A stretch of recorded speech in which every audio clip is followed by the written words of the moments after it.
네, 여러분 안녕하십니까? 요즘 음주 운전을 하고도 음주 측정에 불응하는 파렴치 음주운전이 잇따르고 있습니다. 그래서 단속을 상심화하는 등 경찰이 특단의 대책을 준비하고 있는데요. 이게 어떤 내용인지 류재민 기자가 자세히 전해드리겠습니다. 술 취한 남성이 운전석에 앉아 경찰과 승강이를 벌입니다.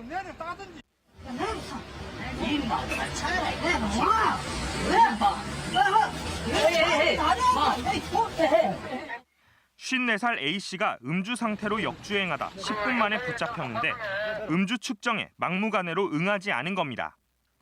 술을 마시고 운전대를 잡은 50대 여성도 중앙 분리대를 들이받고 도주하다 덜미를 잡혔지만 역시 음주 측정을 거부했습니다. 음주의 증거만 잡히지 않으면 괜찮다는 생각 때문으로 풀이됩니다. 특히 음주운전은 사회적으로 관대한 인식 탓에 한 번으로 그치는 것이 아니라 두세 번 반복되는 경우가 많습니다. 최근 5년간 음주운전 재범률은 지난해를 제외하면 꾸준히 증가 추세이며 음주 사고를 낸 재범 운전자 가운데 3차례 이상 운전자도 16%에 이릅니다. 경찰은 앞으로 낮밤을 가리지 않는 단속을 벌이고 동승자에 대한 처벌도 강화하기로 했습니다. 또 차량 압수도 단속 적발 4번 이상에서 삼진 아웃제를 적용키로 했습니다. 형사적인 처벌 강화와 면허에 대한 행정적 제재를 강화하는 한편 주간과 야간, 새벽 시간대를 불문한 음주운전 단속 활동으로 언제 어디서든지 단속이 된다는 이런 상시 단속 체제로 특히 연말이 다가오는 이달부터 석 달간은 보다 강도 높은 특별 단속을 벌이기로 했습니다. MBC 뉴스 류잼리입니다. 교육부가 학부모들이 편하게 유치원 원생 모집에 지원할 수 있도록 전자 시스템을 만들었습니다. 근데 막상 사립유치원은 이용을 거부하고 있습니다. 특히 부산의 이용률이 가장 낮다고 하는데요. 부산시 교육청이 참여하지 않는 유치원들을 강력 제재하겠다고 밝혔습니다. 보도와 윤파란 기자입니다. 번호가 적힌 탁구공을 뽑자 로또에 당첨된 듯 기뻐하는 학부모.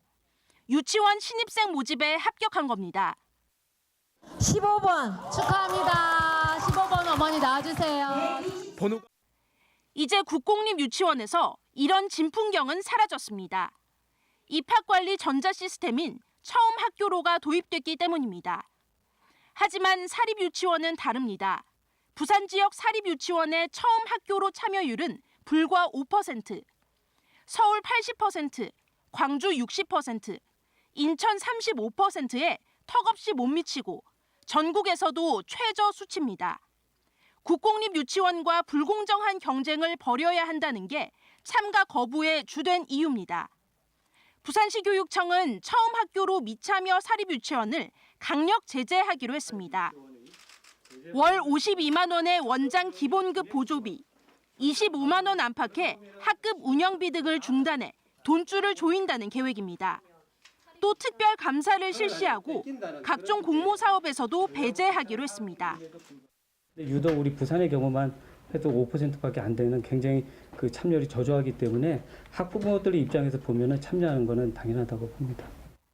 한국유치원총연합회 부산지부는 참가 여부를 개별 판단에 맡기기로 했습니다. 교육부는 아직 결정하지 못한 사립유치원을 위해 처음 학교로 사용 신청 기간을 보름 연장했습니다. MBC 뉴스 윤파란입니다. 정부가 최근 잇따라 내놓은 고강도 부동산 규제 여파로 부산 지역 경기 침체가 실제 각종 수치로 드러나고 있습니다. 그동안 수차례 지역 여건을 감안해달라고 정부에 건의했지만 변번이 외면당하고 있어 특단의 대책이 시급하다는 지적입니다. 정은주 기자입니다. 올 들어 9월까지 부산 지역 주택 매매 거래량은 37,300여 건으로 지난해에 비해 35.9% 감소했습니다. 9.13 부동산 대책이 발표된 9월은 42.7%가 줄어 앞으로도 거래 절벽은 당분간 지속될 전망입니다. 건설사 등이 사업 속도 조절에 나서면서 올 3분기 부산의 건축 인허가 면적도 전년 대비 18.7%나 줄었습니다. 부산은 입주 경기 실사 지수가 지난 9월 80.6에서 지난달에는 59.3까지 떨어져 입주에 대한 불안감이 커지고 있는 것으로 나타났습니다.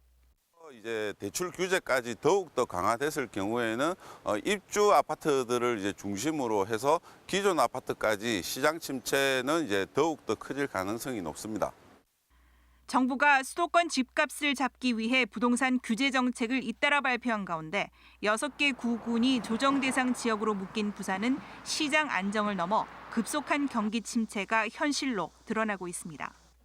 무주택자와 건전한 투자자들 육성을 하기 위한 세제 지원과 금융 지원을 통해서 거래 활성화를 가장 최우선으로 시행해야 할 것으로 생각을 하고 있습니다. 조정 대상 지역 해제 등 이미 여러 차례 지역 특성에 맞는 규제책 마련의 필요성을 정부에 건의했지만 시간만 끌고 있습니다. 특히 지역 부동산 침체로 메이저 건설업체보다 지역 건설업체의 경영난이 가중되고 있어 자칫 돌이키기 힘든 백약 무효의 상황이 우려됩니다. MBC 뉴스 정은주입니다. 부산 상공회가 부동산 신탁회사 설립 추진에 나섰습니다. 부산에 부동산 신탁사가 설립되면 지역 현안 개발 사업에 탄력이 붙을 것으로 기대되는데요. 왜 그럴 수 있는 건지 민성빈 기자가 자세히 설명해 드립니다. 다수의 투자자들로부터 자금을 모아 부동산이나 부동산 관련 대출 등에 투자하고 수익을 배당하는 부동산 신탁회사. 금융당국이 2009년 이후 처음으로 신규 인가를 내주기로 했습니다. 내년 상반기 최대 3곳까지 허가가 예상되면서 부산 상공회의소가 설립 추진에 나섰습니다. 지역 금융회사, 건설사 등과 컨소시엄을 구성할 계획입니다. 예상 자본금 300억 원, 직원 150명 규모로 30여 개 지역 기업이 참여할 것으로 전망됩니다. 유유 설비나 유유 공장 용지를 손쉽게 매각할 수 있거나 안 그러면 그걸 개발함으로써 그에 대한 이제 효과가 우리 제조업에 직접 오게 되면은 우리 제조업이 좀 질적으로 성장하거나. 부산 상인은 현재 국내 11개 부동산 신탁회사가 모두 서울에 본점을 두고 있어 부산에도 반드시 필요하다는 입장입니다. 지금 현재 운영되고 있는 부동산 신탁회사들의 매출의 약 35% 정도가 우리 부울경을 중심으로 한 영남권에서 일어나고 있습니다. 오시리아 관광단지와 북항 재개발, 에코델타시티 등 대규모 개발 사업이 진행 중인 부산에 부동산 신탁회사가 설립되면 지역 현안 사업이 한층 탄력을 받을 전망입니다. 또 지역 건설 기업들의 참여도 더 수월해질 전망입니다. 부산 상공회는 부동산 신탁회사 설립으로 지역 개발 사업의 부가가치를 지역에 재투자하는 연결고리를 만들 수 있을 것으로 기대하고 있습니다. MBC 뉴스 민성빈입니다. 남구의 한 아파트 단지 재건축 일정이 구청의 행정 미흡으로 일시 정지되면서 조합원들의 반발이 거세지고 있습니다. 남구 대연비치 재건축 조합원 100여 명은 오늘 남구청을 찾아 구청이 타당성 조사를 누락한 채 사업 시행 인가를 내줘 큰 피해를 보고 있다며 구청의 미흡한 행정을 비판하고 피해 보상을 촉구했습니다. 아침부터 시작된 조합원들의 항의 방문은 늦은 밤까지 이어졌고 일부에선 물리적 충돌까지 빚어졌습니다. 남구청은 재건축 사업비가 10% 이상 오르면 법에 따라 사업 타당성 재조사를 해야 하지만 이를 누락한 채 관리처분 인가를 내줬다가 뒤늦게 사업을 일시 정지시킨 것으로 드러났습니다. 부산지방검찰청은 짝퉁 부품을 수입 정품인 것처럼 속여 원전에 납품한 혐의로 프랑스 모업체 한국대리점 전 영업부장 43살 A씨를 구속 기소하고 선박 수리업체 대표 57살 B씨를 불구속 기소했습니다. A씨는 2011년 한국수력원자력 전남 영광 한빛원자력본부와 프랑스 모 업체의 비상 디젤 발전기 호스 부품 납품 계약을 맺고 B씨에게 하청을 준 뒤 영도구의 한 소규모 공업사에서 만든 모조품을 납품해 20억 원 상당의 부당이득을 챙긴 혐의를 받고 있습니다.